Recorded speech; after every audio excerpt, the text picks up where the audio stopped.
This one's going to be another low-key episode. Basically, Hayato is going to get up early. Geez, I wonder why he's doing that. Azusa knows he's up to something. She intercepts Hayato the next morning and insists on going to Kyoto with him. Hayato is reluctant to do this, but he accepts anyway.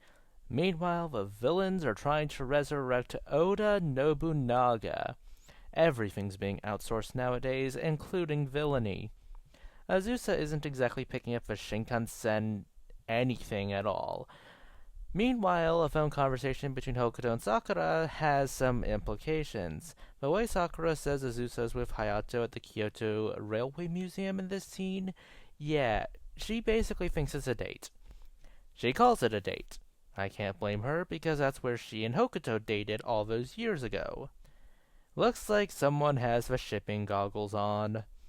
It's not just the shipping goggles, it's the shipping goggles, the shipping airtight suit, the shipping gas canister filled with hopium, copium, and shipper's desperation.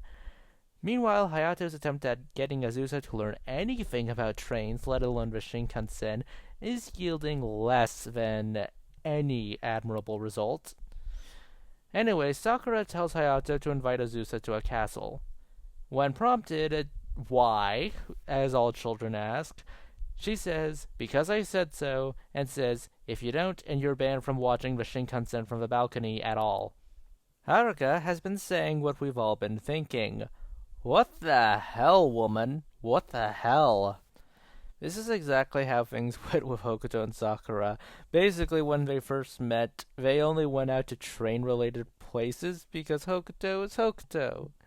And then she insists on going to a castle, where we see two guys do a dramatization of the samurai and a bare-handed blade catch, which really doesn't work in real life, but hey, this is an anime, whatever.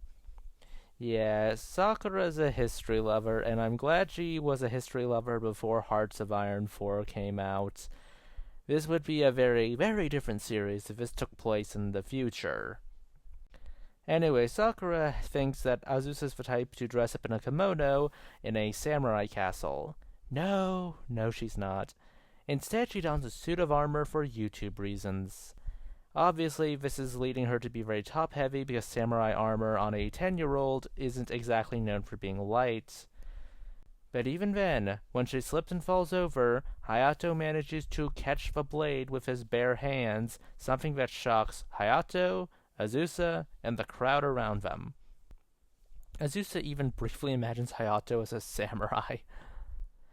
So, the reason why I haven't been talking about the villains is that they've been taking their sweet time with Nobunaga's ghost because Nobunaga, someone you refer to as the Demon King, isn't exactly the type to crawl back from the dead and not resist your attempts at being a puppet, because apparently none of these people actually think this is a good idea.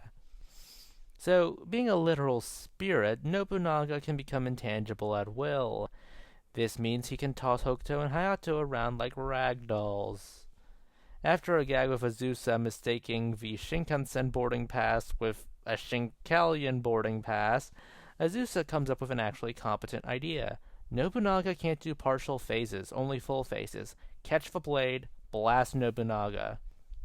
Hokuto isn't too sure about this, but Hayato executes the block. Absolutely perfectly. Okay, first time's an accident, second time's a coincidence. Third time, he's doing it for realsies. Anyways, they introduced Nobunaga to a laser gun, the evolution of a rifle he had used centuries before to conquer parts of Japan. So, in the after-battle conversation, we get this bit.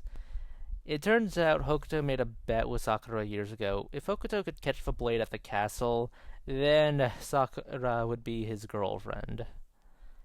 Yeah, he failed and got hit in the head with a sword.